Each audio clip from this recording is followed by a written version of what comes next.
দীর্ঘদিনের আমার একটা স্বপ্ন ছিল আমি সুন্দরবনে যাব, কিন্তু সুন্দরবনে যাওয়া আর আমার হলো না। কারণ কি জানে, সুন্দরবন তো বহুদূর, তার চাইতে আরো বেশি সুন্দরবন আছে আমার কাছে। এটা হলো গাজীপুর রাজেন্দ্রপুর। এই যে রাজেন্দ্রপুর দেখেন, সুন্দরবনের চাইতেও সুন্দর জায়গা, কিন্তু সৌন্দর্য বনে আইসে আমার আরেকটা স্বপ্ন ছিল, আমি একটা বাঘ অন্তত যদি দেখতে পারতাম। কিন্তু অনেক কম যাবত আমি সুন্দরবনে ঘুরতেছি, কিন্তু কোনো বাঘের সন্ধান পাচ্ছি না। শেষ পর্যন্ত কি করা যায় এখন আপনারাই বলেন, বাঘ কোন দিকে পাবো? হায় হায়, শেষ পর্যন্ত একটা ভাল্লুক পাওয়া গেছে।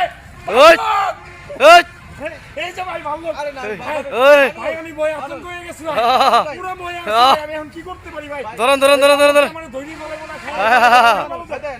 না, না না না, তুমি কালো কালো পোশাক দিয়ে লোক ভাল্লুক, ভাল্লুক ভাই অরিজিনালি ভাল্লুক। তাই ভাল্লুক করবেন না ভাই, দেখেন ধরেন ভাল্লুকের মতো মনে হয়। ভাল্লুক একদম 100% গ্যারান্টি। বলতেছে এই যে ভাল্লুক। ভাল্লুক ভাই না ভাল্লুক সুন্দরবনের ভিতরে আবার কি টিকটক? হ্যাঁ, ভাল্লুক বাঘটাও থাকে না।